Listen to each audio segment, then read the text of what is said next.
क्या आपने कभी ये नोट करा है कि स्कूल के टाइम पे जब आपके टीचर आपको क्लास के बीच में खड़ा करके कोई सवाल पूछा करते थे तो उस समय पर कैसे आपका ये दिमाग पूरी तरीके से ब्लैंक हो जाता था। नाइट्रोजन का मॉलिक्यूलर वेट कितना होता है? 7 या 14? जल्दी बताओ, जल्दी। 14 28 होता है गधे। हाँ, उस समय पर आपको उसका आंसर आता तो था, लेकिन फिर भी ऐसा क्यों होता था कि हर बार आप उस आंसर को सही तरीके से बता नहीं पाते थे। आपका दिमाग और आपका शरीर उस समय पर अचानक से फ्रीज हो जाता था। अब इसी चीज को फील कराने के लिए अभी मैं आपके साथ एक छोटी सी एक्टिविटी करना चाहता हूँ। अगर मैं आज आपसे पूछूं कि आपके बेस्ट फ्रेंड का नाम क्या है, तो आप में से हर एक इंसान 1 सेकंड के अंदर अपने बेस्ट फ्रेंड का नाम बता देगा। लेकिन वहीं पर ही अगर मैं आपसे ये बोलूं कि आपको उसी बेस्ट फ्रेंड की 3 क्वालिटीज के बारे में बताना है, तो आप में से 95% से ज्यादा लोग क्वालिटीज के बारे में बता ही नहीं पाएंगे। और जो बता पाएंगे ना, उनको थोड़ा सा टाइम चाहिए होगा सोचने के लिए। और अगर तुम बोलोगे भी ना, तो तुम बड़ा अटक अटक के बोलोगे। ऐसा क्यों हुआ? ऐसा इसलिए हुआ क्योंकि जब मैंने तुमसे एक रैंडम क्वेश्चन पूछा तो ये तुम्हारा जो दिमाग है ना, ये प्रेशर में आ गया और तुम उसका आंसर सही तरीके से नहीं दे पाए।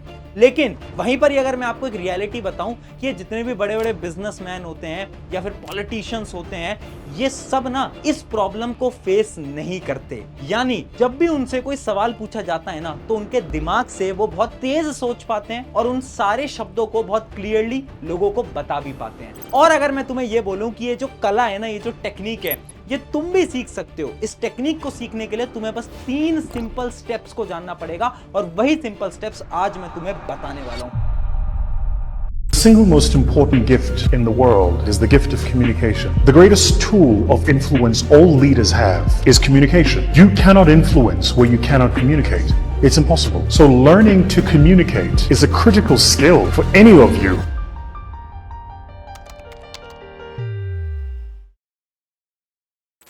हाय एवरीवन, मेरा नाम है प्रशांत। आज के समय पर सबसे इंपॉर्टेंट ये नहीं है कि आपको कितनी नॉलेज है, जबकि सबसे इंपॉर्टेंट ये है कि क्या आपको उस नॉलेज को सामने वाले को समझाना आता है या नहीं आता।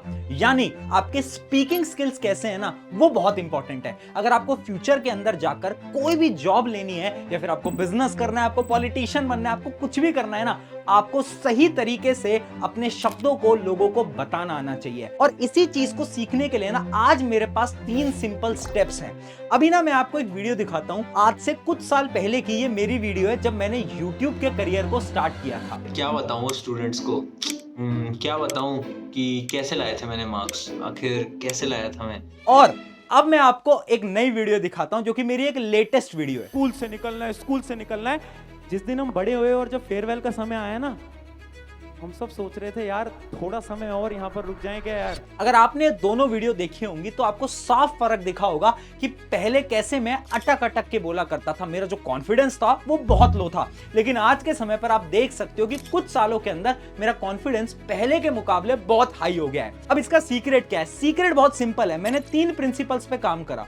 वो तीनों प्रिंसिपल्स को समझने से पहले तुम्हें यह समझना पड़ेगा कि आखिर ऐसा क्यों होता है कि जब भी आपसे कोई अचानक से कोई सवाल पूछता है तो ये जो दिमाग है ये फ्रीज क्यों हो जाता है। अब इसके पीछे ना एक सिंपल सी साइंस है। जब भी आपसे कोई सवाल पूछता है ना अचानक से, तो ये जो ब्रेन है ना, इसका एक ट्रिगर पॉइंट होता है, वो एक्टिव हो जाता है। ब्रेन को ऐसा लगने लगता है कि फियर वाली सिचुएशन है। फियर वाली सिचुएशन में ये जो ब्रेन है ना, इसकी जो मेमोरी होती है वो ओवरलोड हो जाती है। और जब मेमोरी ओवरलोड हो जाती है तो आपके जो दिमाग के अंदर मल्टीपल थॉट्स आने लगते हैं। और जब मल्टीपल थॉट्स आते हैं ना, तो आप उसमें से एक थॉट को सेलेक्ट करके अच्छी तरीके से बोल नहीं पाते। इसी वजह से जब स्कूल के अंदर आपसे आपके टीचर अचानक से सवाल पूछा करते थे ना, तो आप कभी भी उसका सही तरीके से आंसर नहीं दे पाते थे। इसी चीज को हमें खत्म करने के लिए 3 प्रिंसिपल्स पे काम करना पड़ेगा। पहला है थिंकिंग स्पीड, यानी सबसे पहले हमें हमारी जो सोचने की क्षमता है ना, उसको तेज करना पड़ेगा। फिर आता है सेकंड, जो कि है स्ट्रक्चर, यानी थिंकिंग स्पीड बढ़ाने के बाद हमें बोलने के स्ट्रक्चर को इंप्रूव करना पड़ेगा। और थर्ड और सबसे इंपॉर्टेंट होता है डिलीवरी, यानी आप जब भी किसी से बात कर रहे हो तो आपके हैंड मूवमेंट्स कैसे हैं, आपके आई मूवमेंट्स कैसे हैं, इनको आपको इंप्रूव करना पड़ेगा। अब एक एक करके इन तीनों लेवल पे बात करता हूं डिटेल के अंदर। सबसे पहले हम स्टार्ट करते हैं थिंकिंग स्पीड को इंप्रूव करना, क्योंकि ये जो है ना, ये one of the important part है। अब अगर आपको अपनी थिंकिंग स्पीड को इंप्रूव करना है ना, तो आपको बेसिकली 3 स्टेप्स को फॉलो करना पड़ेगा। पहला स्टेप होता है 2 सेकंड क्लैरिटी पॉज। अब देखो, एक सिंपल सी प्रॉब्लम आपने फेस करी होगी, जब भी आपसे कोई सवाल पूछता है ना, और अगर आप बोलना स्टार्ट भी कर देते हो तो आप बहुत सारी चीजें ऐसी बोल देते हो जो कि आपको बोलनी नहीं चाहिए थी। अब ऐसा क्यों होता है? क्योंकि आपके दिमाग के अंदर बहुत सारे थॉट्स आते हैं और उन सारे थॉट्स को कंबाइन करके आप कुछ भी बोल देते हो जब भी आपसे कोई अचानक से सवाल पूछता है। इसका सोल्यूशन क्या है? इसके सोल्यूशन को समझाने के लिए मैं आपको दो पॉलिटिशियंस और बिजनेसमैन की वीडियोस दिखाता हूं। If you can throw some light on the first era of your life. देखिए, वैसे तो सबको पता है मेरा जन्म गुजरात में, नॉर्थ गुजरात में। We needed to be what I would call hardcore, and in that case, the work is what I want to do. अगर आपने इन वीडियोस को ध्यान से देखा हो तो आपको पता चलेगा कि जब ये बात कर रहे हैं ना, जब भी इनसे कोई सामने वाला क्वेश्चन पूछ रहा है तो ये 2 सेकंड का पॉज ले रहे हैं और उसके बाद बोलना स्टार्ट कर रहे हैं, और इसी को हम बोलते हैं 2 सेकंड क्लैरिटी पॉज। यानी जब भी आपसे कोई सवाल पूछ रहा है ना, तो आपको 2 सेकंड रुकना है जवाब देने से पहले। अब इससे क्या होता है? इससे आपके जो दिमाग के अंदर इतने सारे थॉट्स हैं ना, उनमें से आपका दिमाग सही वाला थॉट को पकड़ता है और आपकी जुबान तक उस थॉट को लेकर आता है।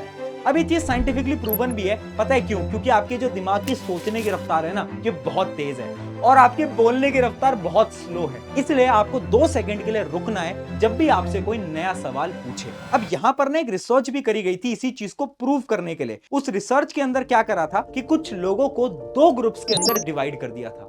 एक था ग्रुप ए और एक था ग्रुप बी। ए ग्रुप वालों को क्या बोला गया कि जब भी आपसे कोई सवाल पूछ रहा है ना, तो आपको फटाफट से आंसर देना है, पॉज नहीं लेना। जबकि बी ग्रुप वालों को ये बोला गया कि आपको पॉज लेना है 2 सेकंड का और फिर बोलना स्टार्ट करना है। और इस रिसर्च से ये पता चला कि वो जो ग्रुप बी वाले लोग थे ना, उनके स्पीकिंग स्किल्स बहुत अच्छे थे as compare to group A. अब बढ़ते हैं हमारे स्टेप नंबर 2 की तरफ, 3, 2, 1 रूल। अब इस रूल को समझने के लिए आपको पहले प्रॉब्लम समझनी पड़ेगी। आपने नोट करा है कि आपके दिमाग में ना, जब भी आपसे कोई सवाल पूछता है तो बहुत सारे थॉट्स आते हैं कि आप आंसर सही तरीके से बोल नहीं पाते, और जब आप बोलते हो ना तो आप बड़ा अटक अटक के बोलते हो। आपको यह समझ नहीं आता कि स्टार्ट कहां से करें, खत्म कहां से करें। एक एग्जांपल ले लेते हैं। अगर मैं आपसे अभी बोलूं कि स्पीच दो मुझे ऑन दी वर्ड ट्रेवल, तो आप में से 99% लोग सोच ही नहीं पाएंगे कि स्पीच स्टार्ट कहां से करें, खत्म कहां से करें। अब इसी का सोल्यूशन है 3, 2, 1 रूल। अब इस रूल को समझाता हूं इसी ट्रेवल वाले एग्जांपल के साथ। तो सबसे पहले ये 3, 2, 1 का पहला वर्ड क्या है? 3 यानी मुझे आपको बताने होंगे 3 पॉइंट्स या फिर 3 स्टेप्स। यानी ट्रेवल के बारे में 3 पॉइंट्स बता दो फटाफट से कि देखो, ट्रैवल जो होता है बहुत इंपॉर्टेंट होता है। क्यों? क्योंकि ट्रैवल से मुझे बहुत सारी चीजें सीखने को मिलती हैं। ट्रैवल से मैं नई नई लैंग्वेज सीख पाता हूँ, ट्रैवल से मैं नए नए लोगों से मिल पाता हूँ। तो सबसे पहले मैंने 3 चीजें बता दी ट्रैवल के ऊपर। फिर आता है पॉइंट नंबर 2 का मतलब होता है 2 टाइप्स। यानी अब आपको 2 प्रकार के ट्रैवल के बारे में बताना पड़ेगा कि ट्रैवल जो होते हैं ना, वो 2 प्रकार के होते हैं। मैं फ्लाइट से भी ट्रैवल कर सकता हूं, मैं बस से भी ट्रैवल कर सकता हूं। और लास्ट आता है 1 यानी जब भी आप अपनी स्टेटमेंट को क्लोज कर रहे हो, यानी स्पीच को खत्म कर रहे हो, तो आपको ना कुछ बहुत भारी यानी बहुत इंपॉर्टेंट स्टेटमेंट बोलनी पड़ेगी। जैसे कि मैं आपको ये बोलूंगा कि जो ट्रैवल होता है ना, वो बहुत ज्यादा हेल्पफुल है हर एक इंसान के लिए। क्यों? क्योंकि उससे वो अलग अलग कल्चर के बारे में सीख पाता है। इसलिए हर एक इंसान को ट्रैवल करते रहना चाहिए। समझ पाए? अब ये जो स्ट्रैटेजी है ना, तो हार्वर्ड यूनिवर्सिटी ने अपनी रिसर्च में भी प्रूव करा था कि जो लोग इस स्ट्रैटेजी की मदद से स्पीच देते हैं, उनकी स्पीच ज्यादा अच्छी लगती है और लिसनर्स बहुत इंजॉय करते हैं इनकी लैंग्वेज को सुनना। अब बढ़ते हैं हम 3rd स्टेप की तरफ, प्रेशर इम्यूनिटी ड्रिल। आपने कभी नोट करा है कि जब हमसे प्रेशर में कोई कुछ बोलने के लिए बोलता है ना, तो हमारी जुबान ही नहीं चलती। ऐसा क्यों होता है? क्योंकि ऑब्वियस सी बात है, जब प्रेशर आता है तो इस दिमाग के इमरजेंसी हार्मोन्स एक्टिव हो जाते हैं, जिसकी वजह से आप अच्छी तरीके से बोल नहीं पाते। सोल्यूशन क्या है? सोल्यूशन बहुत सिंपल है, जो कि है प्रैक्टिस। अगर प्रेशर से डील करना है ना, तो प्रैक्टिस करनी पड़ेगी। और यहीं पर ही मैं आपको अगले 7 दिन का एक ऐसा चैलेंज दे रहा हूं ना, जो कि आपकी बहुत मदद करने वाला है। चैलेंज में आपको क्या करना है? अगले 7 दिन तक सिर्फ 1 मिनट हर रोज रैंडम टॉपिक के ऊपर वीडियो रिकॉर्ड करनी है। जैसे एक टॉपिक उठा लिया आपने, शुगर। अब शुगर के ऊपर 1 मिनट तक बोलते रहो, चाहे हिंदी में बोलो, इंग्लिश में बोलो, आपकी जो भी लैंग्वेज है उसके अंदर आप बोलो, बट आपको बोलना पड़ेगा अगले 7 दिन तक, और रिकॉर्ड करो। अगर आप ये चैलेंज लेने वाले हो तो आज कमेंट में यस जरूर लिखना, ताकि आपको याद रहे कि आपने चैलेंज लिया था और इस चैलेंज को आपको फॉलो करना है। इससे क्या होगा? ये जो प्रेशर वाली सिचुएशन आप फील करते हो ना अपने स्कूल, कॉलेज, अलग अलग जगहों पर, ये खत्म हो जाएगी। अगर आपने इन 3 स्टेप्स को फॉलो करा ना, तो आपकी जो थिंकिंग स्पीड है ना, ये ऑटोमेटिकली बहुत इंक्रीज हो जाएगी। अब थिंकिंग स्पीड तो इंक्रीज कर ली, अब हम बढ़ते हैं 2nd पॉइंट की तरफ, स्ट्रक्चर। अब हमें स्ट्रक्चर को मेंटेन करना है, बोलने वाला जो स्ट्रक्चर है। अगर आपने नोट करा हो किसी भी बड़े बिजनेसमैन को, जैसे कि स्टीव जॉब्स की मैं बात कर लूं, या फिर अगर मैं एपीजे अब्दुल कलाम की बात कर लूं ना, तो वो जब बोलते थे ना, तो किसी भी टॉपिक के ऊपर इतने कॉन्फिडेंस से बोलते थे कि सामने वाले को ऐसा लगता था कि इस इंसान को तो सब कुछ आता है इस टॉपिक के बारे में। जबकि रियलिटी में अगर उनको उसके बारे में नहीं भी आता होगा ना, तो स्ट्रक्चर ऐसे बनाते थे कि सामने वाले को यही लगता था कि हाँ, इस इंसान को पूरा आता है। अब अगर आपको ऐसा ही स्ट्रक्चर बनाना है ना, तो आपको 2 सिंपल स्टेप्स को फॉलो करना पड़ेगा। सबसे पहला स्टेप है don't over explain, very important. बहुत सारे लोग क्या करते हैं ना, जब भी उनसे कोई सवाल पूछता है तो उसे ओवर एक्सप्लेन करने की कोशिश करते हैं। उसकी वजह से क्या होता है, जो सुन रहा है ना वो बोर होने लगता है और उसका इंटरेस्ट आप में से लूज हो जाएगा। तो एक सिंपल सी स्ट्रैटेजी है जो कि साइंटिफिकली प्रूवन है। 2019 के अंदर रिसर्च करी गई थी और एक स्ट्रैटेजी निकाली जिसका नाम है PRE स्ट्रैटेजी। P का मतलब क्या है? P का मतलब है पॉइंट, R का मतलब है रीजन और E का मतलब है एग्जाम्पल। एक सिंपल से छोटे से एग्जाम्पल से समझाता हूं। अगर मुझसे कोई पूछे कि मोबाइल एडिक्शन के बारे में आपके क्या विचार हैं, तो सबसे पहले मैं पॉइंट बताऊंगा कि मोबाइल एडिक्शन जो है वो बहुत बेकार है, मोबाइल एडिक्शन तो आजकल यूथ के अंदर बहुत ज्यादा फैल चुका है। पहले मैं पॉइंट बोलूंगा, फिर आएगा R, फिर मैं रीजन दूंगा।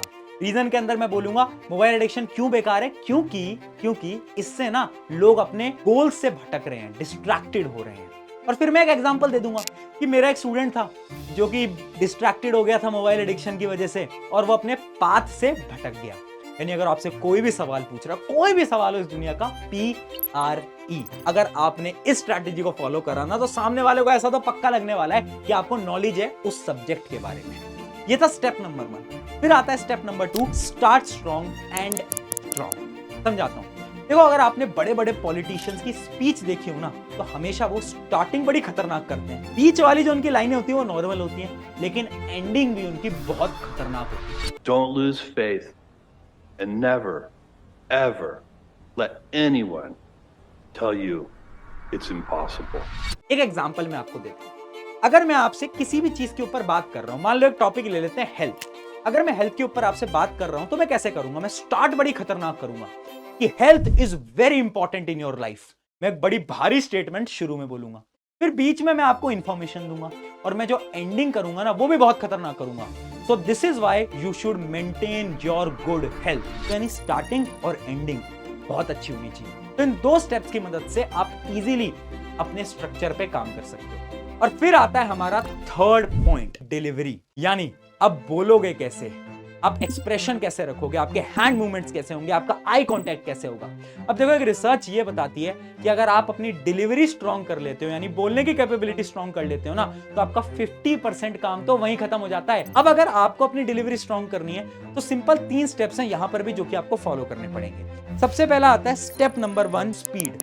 अब देखो, स्टैनफोर्ड यूनिवर्सिटी ने एक रिसर्च करी और उन्होंने बताया कि 3 प्रकार के लोग होते हैं। कुछ लोग वो होते हैं जो कि बहुत तेज बोलते हैं, कुछ वो होते हैं जो कि एकदम स्लो बोलते हैं, और कुछ वो होते हैं जो कि नॉर्मल स्पीड पे बोलते हैं। और नॉर्मली जो लिसनर्स होते हैं वो उनको सुनना पसंद करते हैं जो कि नॉर्मल स्पीड में बात करते हैं। एक एग्जांपल देता हूं। इमेजिन करो मैं आऊं एक वीडियो के अंदर और मैं बोलना स्टार्ट करूं, हाय एवरीवन, मेरा नाम है प्रशांत और आज मैं आपको ये बताऊंगा। तो जब मैं तेज बोल रहा हूं ना, तो आपको लगेगा कि अरे यार इतना तेज क्यों बोल रहा है, कुछ समझ नहीं आ रहा। और वहीं पर ही अगर मैं पॉजेस के साथ बोलूंगा, हाय एवरीवन, मेरा नाम है प्रशांत और आज मैं आपको हेल्थ के ऊपर बताने वाला हूं। जब मैंने ये बोला तो आपको लगा ना कि हाँ यार, इस इंसान को नॉलेज तो होगी। यानी स्पीड बहुत इंपॉर्टेंट। फिर आता है स्टेप नंबर 2, पोस्चर।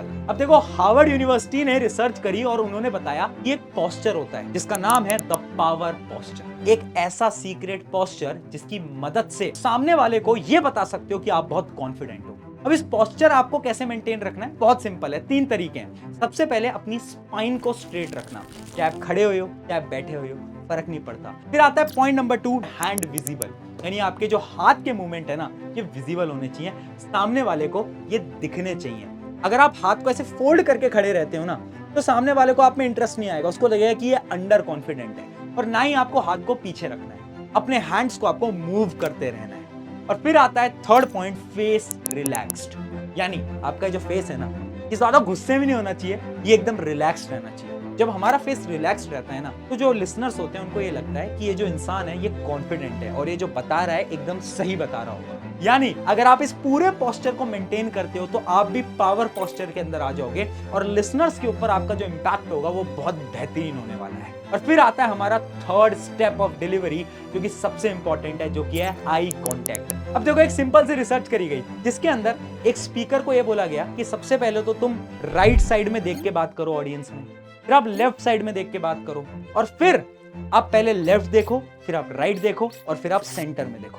और पता है, जब लिसनर्स से पूछा गया तो हर एक लिसनर ने यह बताया कि जब उस स्पीकर ने राइट देखा, लेफ्ट देखा और सेंटर में देखा, तब वो ज्यादा कॉन्फिडेंट दिखाई दे रहा था। और इसी को हम बोलते हैं द ट्रायंगल आई मेथड। यानी जब भी आप स्टेज के ऊपर स्पीच दे रहे हो ना, तो याद रखो कि आपको पूरी ऑडियंस से आई कांटेक्ट रखना है। उससे क्या होगा, पूरी ऑडियंस को ऐसा लगेगा कि उनका आई कांटेक्ट डायरेक्टली आपसे हो रहा है और उनको आपकी बातों में ज्यादा बिलीव होगा। तो ये कुछ ऐसे मेथड्स हैं ना जिनकी मदद से आप भी अपने कम्युनिकेशन स्किल्स को बहुत स्ट्रॉन्ग करते हो, यानी आप भी बहुत लोगों को इन्फ्लुएंस कर पाओगे और आप भी एक बहुत अच्छे स्पीकर बन पाओगे। शुक्रिया एवरीवन, मेरा नाम है प्रशांत। अगर वीडियो अच्छी लगी है तो कमेंट में जरूर बताना और अपने एक दोस्त के साथ इस वीडियो को भी जरूर शेयर करना।